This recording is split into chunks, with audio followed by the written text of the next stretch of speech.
Hi, everyone, and welcome back to a new episode of LTC Heroes. Today, Leslie Campbell, the Chief Operating Officer at Touchstone Communities, is joining me. Welcome, Leslie. It's so nice to have you on the show. Well, hi, good afternoon, and thank you for having me. I'm excited to be here. Yeah, it's a pleasure. So, we usually start with the LTC initiation story. So, Leslie, tell us, how did you start working in long term care? Well, that is an interesting question, and I have somewhat of an interesting answer that probably isn't too dissimilar from clinicians in our sector. You see, I'm a physical therapist by background, and I was one of those therapists who said, I will never work in long-term care. I just have too many more exciting things to do with my career.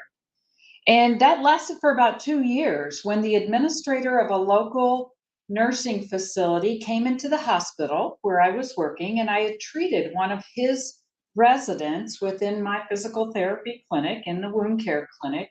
And he said, would you like to go to lunch? And long story short, I ended up going to lunch with this gentleman. And for reasons I can't even explain, I said yes. And I found myself in a nursing home, and that was 29 years ago. You see, because once I walked into the door and I got a little taste of it, it just got a hold of me in a very deep way, and I haven't left since. Yeah, that's usually how it goes. That's usually how the story goes. So what is it about long-term care actually that makes people just want to stick around and makes people feel so um involved? Yeah, for me, I think it's a couple of things. It started off as being a way for me to practice at the very top of my license. You see, I was accustomed to working within an acute care environment, and if I had challenges or emergent situations, I had a physician right down the hallway, or I had an RN that was just right there, or a physician extender, and I relied on other experts. I could bring in a bunch of different minds around a challenging scenario. In a long-term care facility, I was it. Many times I was the only licensed therapist, and with challenging cases, I really had to operate and practice at the very top of my license. That, however, is secondary to just the impact that it became very clear to me that I had the opportunity to make. You see, in caring for some of society's most frail and vulnerable at times when often they had no one else but me and my colleagues within the nursing facility.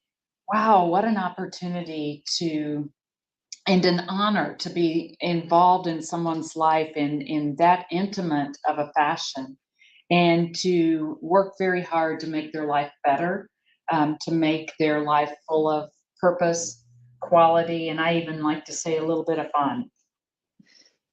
Of course. Yeah. And I'm interested actually in the learning curve. You started as a therapist and then you entered this long-term care world. What were the things, the challenges that you had to, overcome, and the things that you had to adapt to this such a specific industry?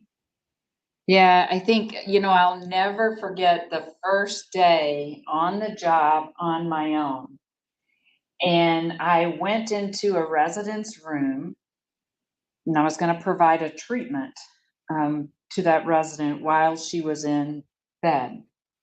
And I pulled back her covers in a appropriate way, and I was shocked to learn that she had a cloth incontinent product on. And I pulled the covers up real quickly and said, I'll be right back. And I ran up the hall to the director of nurses, and I said, you just won't believe this. This lady has a cloth brief on, and while she's in bed, and she looked at me like, well, my goodness gracious, what are you talking about? So a simple thing like that, right? And I think that, historically, I look back to 30 years ago, whenever I started in this profession, And the post-acute industry, long-term care specifically, was behind the curve. And walking into an environment like that after being in the acute care, that was a definite learning curve. It was a little bit of a shock factor. It also, though, gave me the opportunity to bring some innovation and some current practice to that long-term care environment. I think too, I started my career as a therapist and moved into an operational mode and learning to provide great care, including great staffing on such slim margins. That was a definite learning curve. The acute care environment, has the luxury, and payers have the luxury of having more dollars at their disposal. And, while I viewed that as a challenge, I also viewed it in a barrier, in some cases, as a real opportunity. Again, to bring innovation to an environment and bring best in class care um, with resources that were sometimes scarce. Yeah. Yeah, and you touched actually really good points that we will be talking later on in the show. But now, 20 plus years into the future, now we're at today, you are the COO at Touchstone Communities. So tell us a little bit about your organization. How is it unique? Yeah, so Touchstone Communities is a privately held company headquartered in San Antonio, Texas. We have 28 SNFs, skilled nursing facilities across the state. We have a pharmacy, a home health agency, a hospice agency, and we're exploring other ancillary business offerings as well. What's unique about Touchstone is that 25 years ago, Stan Studer founded the company with one building in Brenham, Texas. And about 4 years later, Carl Feldbaum, the other partner, joined him. And they have incrementally and in a very thoughtful, methodical way grown throughout the state of Texas. We're unique in that we own our own real estate largely. We're also unique in is that we in a way that we publicly state our purpose, which is very bold in today's world. And our purpose is to glorify God. And several years ago, I joined the company 2.5 years ago, but before I arrived, they were sitting around the boardroom table, I'm told, and looking at their purpose, vision, and mission. And Carl finally just came right out and said, "Why are we beating around the bush? Let's just say it. Let's just say it. Our purpose is to glorify God." And then build everything else around it. And so that's what they did. And that's what we do today. We start every meeting with a prayer. We recognize that our purpose is bigger than ourselves. We exist to serve and support those in our care. And we have very intimate access to our owners, and they're just wonderful gentlemen. Brian Selke joined them about 10 years ago as a co-owner, and just a super supportive environment, and they have given us liberty to go out and do some really cool things in this space. And as a matter of fact, Stan says today, I asked him when I arrived here 2.5 years ago, what is one thing? What's your one thing that you want to keep doing? Both of them are somewhat hands off with the business right now. And Stan says, I just want to keep innovating. I never want to get stale. I just want to keep innovating. And I asked Carl a very similar question, and Carl said, I want us all to keep in mind that we're building something that will be around a lot longer than we are. Let's build it to last. Let's make it special. And so I think that that's what is so unique about this wonderful company. Yeah, that's beautiful. I love that mission and vision. That's really cool. So going into your leadership style, I remember we talked a little bit about it a few months ago when we first met. I would love for you have a very unique leadership style, and I would love for you to give some tips at LTC leaders on how to be a good leader in this industry. So first, let's start with your personal leadership style, and then let's go into maybe some tips that you can give other leaders out there. Yeah. So, if I had to, I think the best way to describe my leadership style is to describe what has shaped me as a leader. And that really is a driver of how I endeavor to lead today, even. And this goes all the way back to when I first became an administrator. And I made the change from a director of rehab, a physical therapist. And I'll never forget, the group vice president came into the building and said, "Boy, do I have a deal for you. The administrator has resigned, and I'd like you to consider, going to school, getting your administrator's license, and taking the administrator role in this building." And I'm like, "Wow, that sounds like an awesome career move for me." So I said yes, again, for reasons bigger than me, for reasons I didn't really understand, because at the time, I did not realize that this change from a physical therapist to the administrator would result in a $25,000 cut in pay. And, back then, 29 years ago, that was even more significant than it is now, right? But I remember that first day I walked in, I know exactly what I was wearing. And I walked into the building. It was the same building that I was the director of rehab in Abbotsford, Wisconsin. I walked down the halls and I looked from room to room. And I thought, "Oh my goodness, these precious people are in my care, my care." And what an honor, what a privilege. But with honor and privilege comes great responsibility. And there's not a day that goes by that I don't, before I lay my head on the pillow at night, that I'm not thinking about that privilege and honor and responsibility. And I wake up in the morning and I'm thanking God for the privilege, honor, and responsibility, and asking for direction in how to best lead these team members who are laying hands directly on these residents, patients, and veterans. That's one thing, and I'll circle back to that in just a second. The other thing is that same experience, and I'm very type A, very high energy. I run 7 miles every single morning, and I hit the ground running, and I want to get things done. I check off my list, and I'm really competitive. And the way I started my career as an administrator was no different. And I'd come in the side door at 7:15 in the morning. I'd hit the floor, hit the hallway, go to every single resident room, say good morning, come into the dining room, and I'd pass the breakfast trays and have interaction with every resident.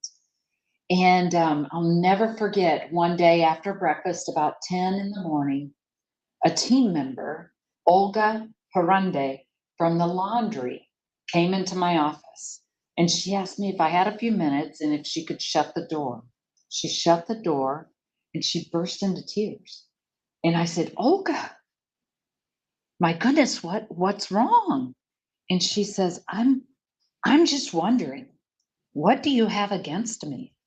I'm like, "What are you talking about, Olga?" She says, I feel like you don't like me as an employee." And I'm like, "What are you talking about?" She says, "Every day you come in that side door, you run through the halls, say hello to every single resident, and then you're passing trays in the dining room, and not once do you stop and say good morning." As she's in the laundry room folding. And that hit me in the face, and I have never forgotten that. You see, I came in with blinders on, thinking by going to my residents and by helping in the dining room that I was helping my team members and being a great example. But I failed to acknowledge the very personal nature and responsibility that I also had to my team members. And they were looking to me for connection. They were looking to me for validation. They were looking to me for feedback. They were looking to me for kindness. And so while I have, the resident, patient, and veteran is always at the center of every single decision we make, it's been a paradigm shift for me, you see, because I prioritize the team members at a very personal level. And I make it a priority to make sure that my team members know that I care about them professionally as workers or team members or employees. But more than that, I care about them deeply personally. And when I am able to live that or demonstrate that or do my best to do so, boy, does that ever generate loyalty. And boy, does that ever generate a commitment to those residents, patients, and veterans in my care. And as I've advanced in my career to higher level positions, it becomes harder and harder to make sure that the care that's being delivered at the bedside is consistent with the way that I could at a small nursing facility in Abbotsford, Wisconsin. But that one principle of being very personal, accessible, to the team members, and never losing sight of the practical reality of what it's like to work in one of our communities. Um, those are real, that those things are really important to me as a leader in order to be effective and in order to ensure that any strategic initiative that I may have or that the company has or that ownership has is actually comes to fruition. Because we can sit around a boardroom table all day long, every day. We can sit around the conference room table in a facility at stand up, but until we engage those and hear the voice of those closest to the bedside of our team members, of our residents and patients, we can't hope to ever accomplish any objective. And so every voice on my team matters. I care about my team members personally and professionally. Yes, we have compassion, but we also take action to do something about the needs that we identify. Those three things are really drivers of my leadership style and approach. Yeah, thank you so much for that. Was a beautiful story, and it explains so well how you lead your team today, and I appreciate that. So I will actually slide into this next topic, which is really kind of it's affected by the staff. Like it's so important to have staff that are motivated and happy where they work. And so during COVID, you never know Mhm. what can happen. You never know what can happen. And COVID was an amazing proof to that because nobody saw it coming. And I believe you were in Touchstone when COVID hit, correct? My first day at Touchstone was April 1st, 2020. So Exactly. That's exactly, yeah. So tell us a little bit how you felt, what are the next steps? What did you do? What did you learn? Take us through that. yeah, so if you'll recall, I believe the first COVID outbreak in a skilled nursing facility occurred mid-March up in the Pacific Northwest. And my last day at my former company was designed to be mid-March. Well, COVID happened, and we were faced with a challenge that we'd never even encountered. So I extended my notice period through the end of the month, and then came to Touchstone on April 1st, right as the COVID cases were beginning to be discovered in Texas. And so picture this: I'm a new leader in a new company. We have a novel pandemic going on. I don't know any of my leadership team. I've never even met them face to face, and the corporate offices are closed. So I'm working from home. I have my kids are home from college, right? Because the schools are closed. And so I'm working from my closet. And I have my computer and I have a webcam, much like we're dealing with now. And I'm working with a company that didn't have deep experience or expertise in emergency management. And so we're pulling together a plan all while getting to know people, getting to know the communities and all of that. But here's what was really really impactful. I just took the time to meet with every single leader, and I did ask for a floor plan of every single community. And I stored those floor plans on our shared drive. And so when an outbreak would happen, we'd be able to go and we'd know what we were dealing with. But very similar principles. I took an inventory of every single administrator in DNS. Who's their spouse or significant other? Do they have children? What do they like to do for fun? What is their favorite soft drink? What is their favorite food? Just a personal inventory, so that in every discussion I could reference something about that. Or if they would have an illness at home, I could send them something personal at home. And what I found was that during that time, as much as you probably have also heard, our team members rose up and did heroic service, selfless acts of service for those in their care. They marched into those communities, and their commitment did not waver. Um, dangerous situations, wearing masks all day, every day. And we just took the time to communicate, err on the side of communication. I mean, they had a new leader. They needed to hear from the leader. Um, I let them know that we don't know what's going on, but I will be providing you updates. As soon as I know something, you will know something. I was constantly, we had a team that was mining information. The message was, we're getting updates to the guidance many times a day. You take care of your residents, patients, and veterans.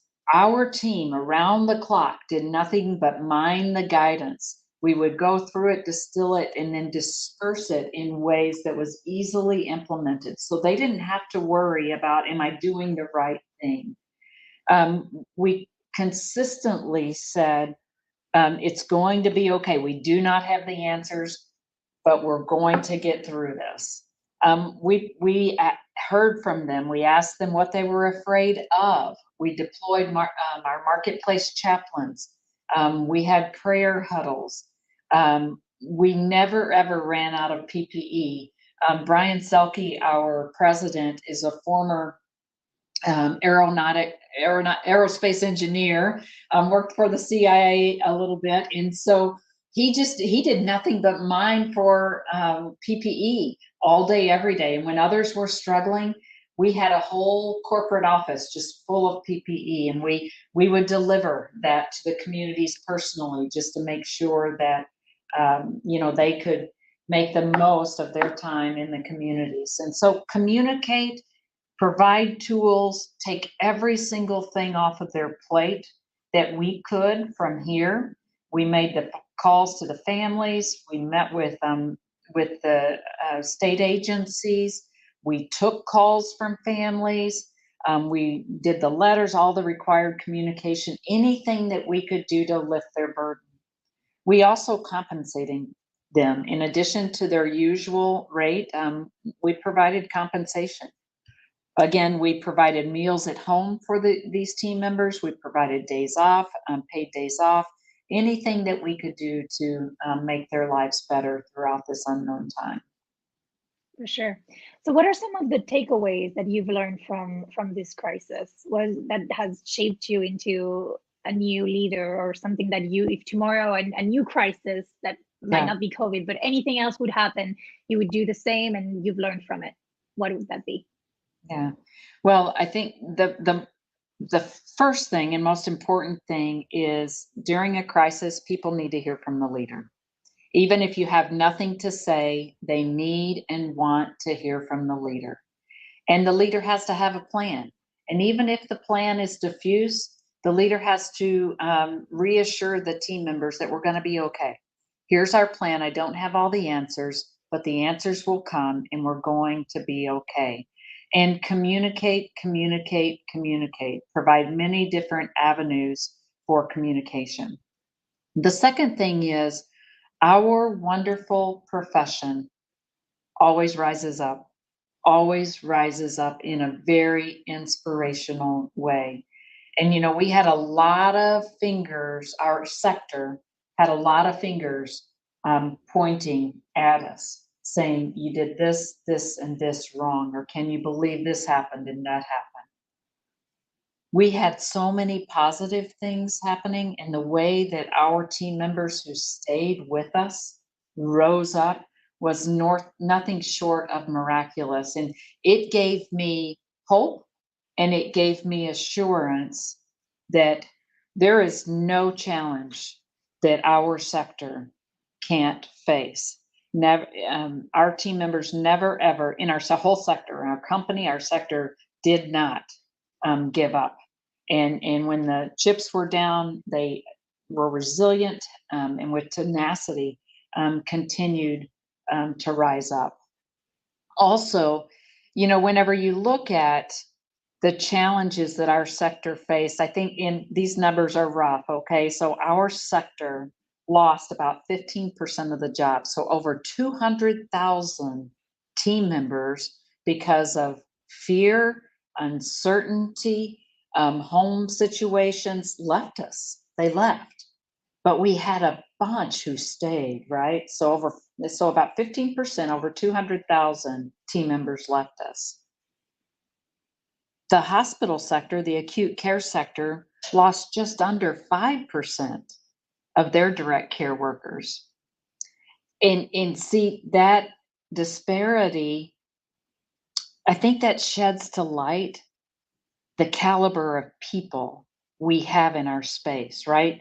Because the care needs kept going, just like in the hospital, 24/7 business.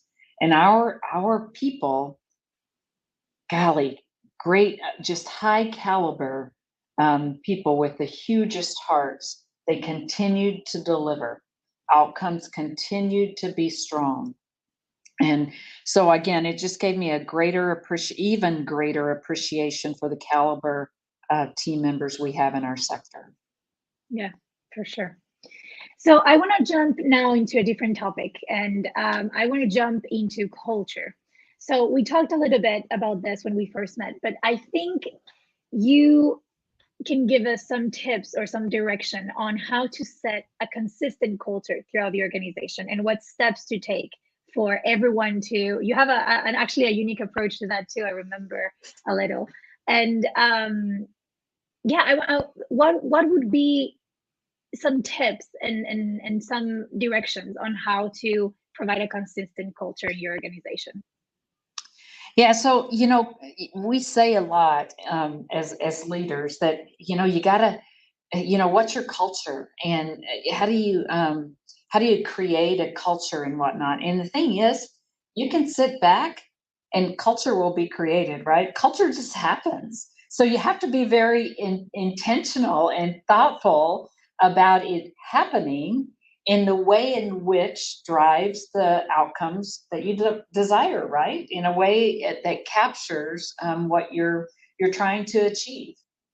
And it just so happens that at Touchstone, we were in looking at our culture and how to drive culture. And I believe firmly it starts with mission. But that mission has to be very simple, because it has to resonate and connect with every single team member at every single layer of the organization in order for it to be effective. And so we took a group as a leadership team with voices from our field or our communities, brought groups together and say, what are we really trying to accomplish here? Why do we wake up in the morning?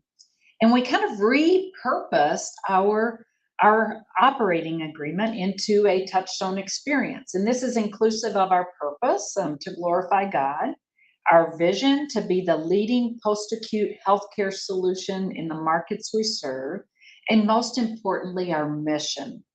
And our mission is, again, very simple, but yet profound and reflective of the noble work and calling that we all have. It's to make lives better through a best-in-class healthcare experience. And sometimes I even say make lives better through best-in-class experiences. And then, then okay, it's good to publish those. And we get it here at the corporate level or at the CSO level, but how do we ensure it's inculcated throughout the organization and that every team member is aligned around that Touchstone experience? And I believe firmly that it starts with head knowledge. And you see, our purpose, vision, and mission, it has to become a part of our daily vernacular. We have to include it on our collaterals, we include it in our conversations, we include it in our meetings. Just our daily vernacular is inclusive of our mission, our vision, and our purpose. And I think at the community level, at the direct caregiver level, it starts with the head knowledge, memorizing it, right? And a lot of people say, well, you memorize it, but really what good does that do? And I'm a firm believer that we say it. We memorize it and we say it. We say it over and over again. Make lives better through a best-in-class healthcare experience. Make lives better through a best-in-class healthcare experience. And we're recognizing people as we see evidence of that. And that reinforces it. And they're saying it, saying it, saying it. And as we recognize it as they're saying it, guess what happens? It goes from the head, and eventually that head knowledge becomes heart knowledge.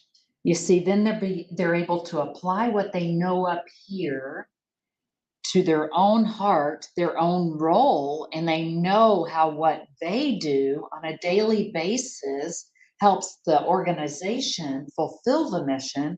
And then guess what? That heart knowledge is manifested then in their hands, in their actions. And that's a really cool thing to see. And I think that's why so many times you look at, and I'm a huge studier of culture, right? Organizational culture, a student of organizational culture. And so often you'll see these great mission statements and this great approach or concept around culture, and it's and the words are there, but then you go and visit a store or visit a community or an individual business unit, and you're like, wait a minute, there's a there's a disconnect there, right? And see, it's really easy to write it, but the secret is how do we get that inculcated through every member of the organization? And that's where we really begin to deliver on our promise, on our pledge to those in our care. And again, head, heart, hands across the entire organization. And that's how we ultimately achieve our mission and our purpose. Head, heart, hands. I love that. That's simple, to the point, and easy to remember. Yeah. That's really good. So our last topic that we're going to talk about today is a topic that I've seen a lot, but that it's hard for people to explain. So we are in an industry that cares about people. And we, like you said at the beginning, there's a huge responsibility there. But at the same time, it's a business. So how do you combine those two? How do you create the best business outcomes while having a passion-centered approach and provide the best care you can provide? Yeah, that's a great question. And Touchstone has the philosophy of balancing the cost of care. Care comes first, but there is a cost to that care. And I've always had really good results with being mindful of the audience with whom I'm speaking. So, for instance, we'll be talking about admissions, right? Or bad debt. Well, you talk to a nurse about bad debt, they don't want to hear that we're having to write off dollars associated with an admission that came in without an appropriate payer source, right? But whenever you flip it and you say, we provided care to 10 patients for free last year. So hard work, and we did it for free. Then that begins to resonate. And then they're hands in the huddle, and they're looking at payer sources, evaluating finances, et cetera, on the front end of an admission. One of the best examples I have of this is a team in Arkansas that I had the privilege of leading many, many years ago. I was asked by Golden Living to go and take over the state of Arkansas. And my first interaction with this very large group, I think there were close to 30 buildings in the state of Arkansas. We were at a huge company meeting, about 1,000 people there. And they were showing slides on the screen. And every one of the slides had Arkansas on the bottom of every single ranking, right? Arkansas was at the bottom.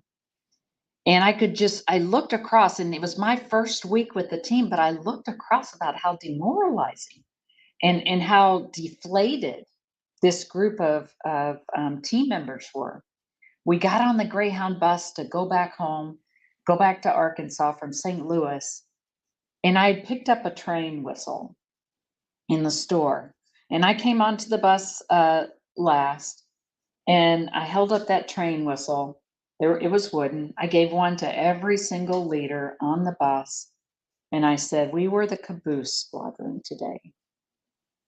But here's what they don't know about the caboose squadron.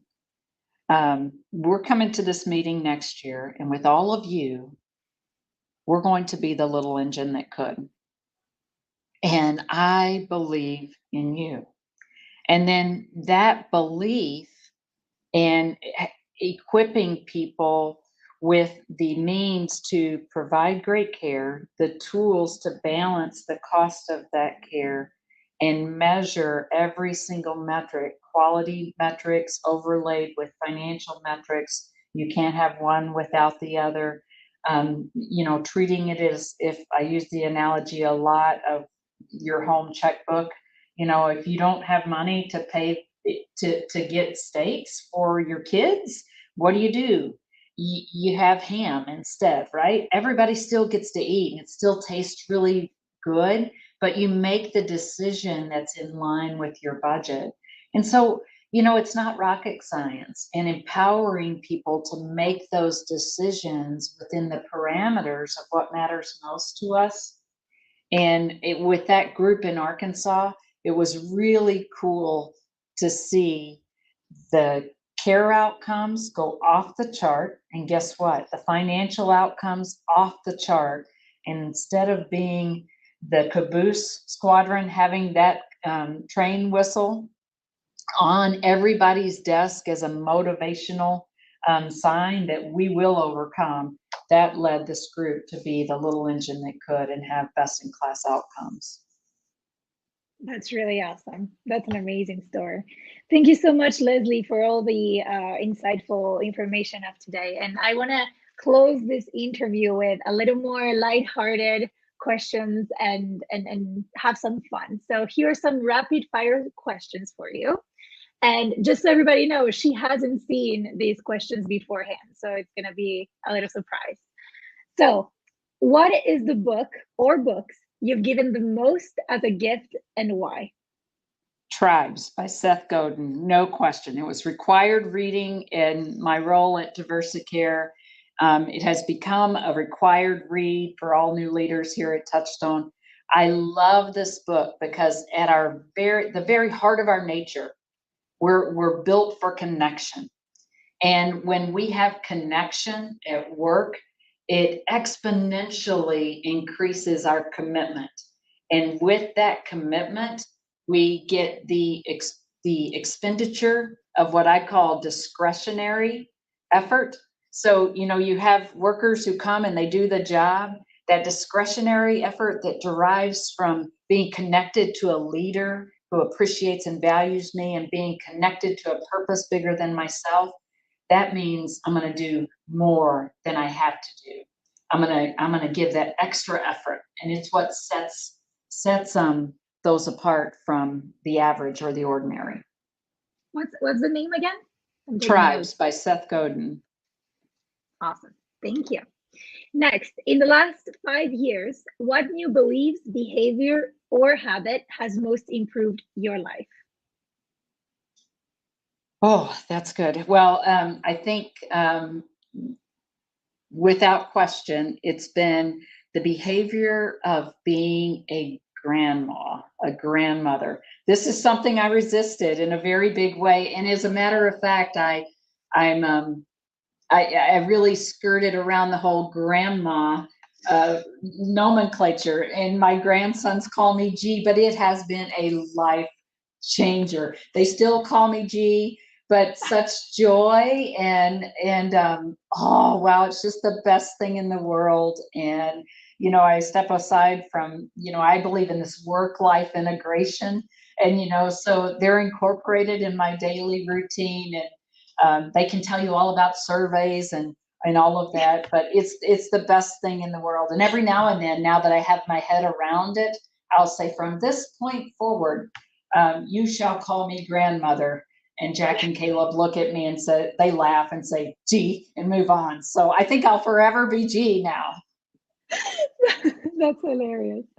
What is something that you've done in the last year that you're extremely proud of? Oh, here's an easy one.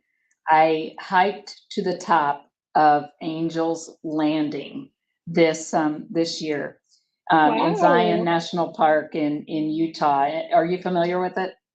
Yes. Yeah, Yes. so you have a permit, and I'm no young spring chicken, right? And so, but I was able to get up there, and heights aren't my favorite thing, but what an amazing, scary hike. You Google scariest hikes in America, and guess what comes up? Angel's Landing, and I was able to do that earlier this year. That's awesome. Okay, last one. If you could have a gigantic billboard anywhere with anything on it, what would it say? It's right in line with our mission. Make lives better. Make every life I touch better. I aspire to do that. Well, thank you so much, Leslie. It was a pleasure to have you on the show. I really appreciate it. Thank you. Thank you, Victoria. And for everyone else, stay tuned for the next episode of LTC Heroes.